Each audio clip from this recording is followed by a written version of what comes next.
Periodic table, multiplication table, Jose Rizal at Ibong Adarna ay ilan lang sa mga natutunan natin sa eskwelahan. Pero parang naloko ata tayo. Bakit hindi tinuro sa eskwelahan ang financial education?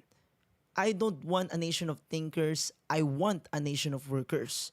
Yan ang eksaktong salita ni John D. Rockefeller, widely regarded as the richest American of all time. And yes, mas mayaman pa siya kay Elon Musk at Jeff Bezos combined. Clearly, mas gusto ni Rockefeller ng mas maraming mindless workers na gawing empleyado and to manipulate kaysa magkaroon ng mga matatalinong negosyante na kakalabanin pa siya. At yan ang exact mentality na naging pundasyon ng educational system natin na meron tayo ngayon, hindi lang sa Amerika pati na rin sa buong mundo.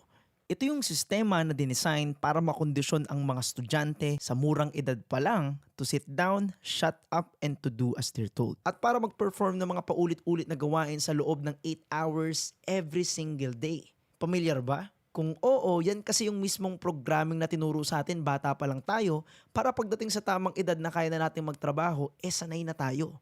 Ang reality kasi ng mundo is ganito. Yung matatalino at mga taong mabilis makaintindi ay yung mga tao na mahirap kontrolin. The more intelligent you are, the more likely na mas mabilis kang makaintindi na parang niloloko lang tayo ng karamihan ng mga tao. I am the door. If any man enter into me, he shall be saved. He shall come in and out and find pasture. Mas madali kasing kontrolin yung mga less intelligent people na walang alam. And this is the exact reason kaya madaling makontrol ang malaking populasyon ng mahihirap. Sabi nga ni Albert Einstein, never confuse education with intelligence. Kapag highly educated ka, most of the time, highly educatable ka. Ibig sabihin, kapag mataas ang pinag-aralan mo, mas madali kang maturuan. Hindi ko sinasabi na ang education is brainwashing pero my point is, kaya nag-e-excel yung mga tao sa eskwelahan kasi they are highly trainable and therefore mas madaling ma-influence or rather, mauto. Idagdag mo pa dito yung cognitive blinders from being labeled as smart.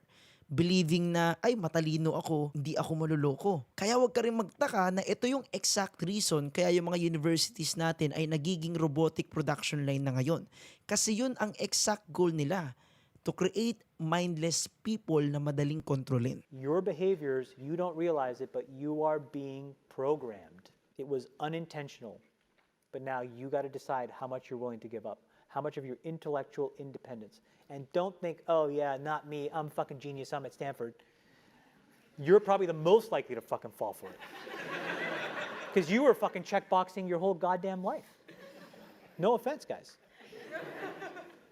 Ang aim kasi ng educational system is hindi mag-produce ng well-rounded intelligent people. Gusto nila na ibaba ang awareness natin into safe levels to suppress originality, to discourage critical thinking and imagination. In short, mas gusto nila na mag-produce ng mga taong walang alam para mas madaling makontrol. Then, there is the dumbing down of an entire generation. Ito yung unti-unti nilang ginagawang TANGA yung generation natin. Isang example nito yung rap. You and I come from a period where hip-hop had a purpose. It wasn't just a lifestyle. It wasn't, and it was a lifestyle, and it was a cultural phenomenon. But Public Enemy, KRS, all those guys. What's the health of hip hop now? The music itself is healthy, but have we lost? We've lost a lot of the attention. People aren't mad anymore. Yeah, well, the content has gone down to a certain degree. Isang cultural movement na ginagamit dati para sa mga positive messages sa mga kabataan, katulad ng importance of financial independence and ownership. Pero ngayon, hindi na siguro masyado. I tell a nigga don't dick ride, don't blick ride. Isa pa dyan, meron tayong buong generation ngayon na sobrang addict na sa dopamine loops na binibigay ng social media. At karamihan pa dito, mga spying apps pa pala. Ito na ba talaga nangyayari ngayon sa mundo, lalong-lalo na sa 21st century? Sistema na unti-unti tayong kinokorrupt into mindless robots na madaling mapaniwala, mauto at madaling mautusan. Para mas lalo mong maintindihan, let's go back in time one more time.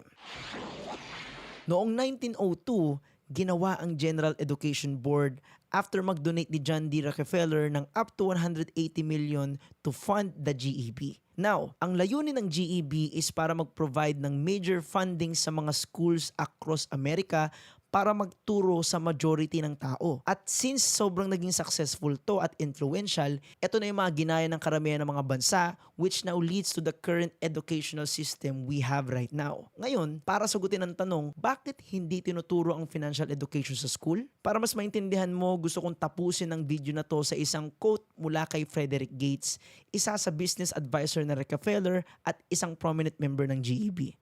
Sabi niya, "In our dream, we have limitless resources and the people yield themselves with perfect docility to our molding hands. We shall not try to make these people or any of their children into philosophers or men of learning. We shall not search for embryo for great artists, painters, musicians, or lawyers, doctors, preachers, politicians, of whom we have an ample of supply. The task we set before ourselves is very simple as well as a very beautiful one. To train these people as we find them to a perfectly ideal life just where they are." At isang malaking bagay yan para pag-isipan.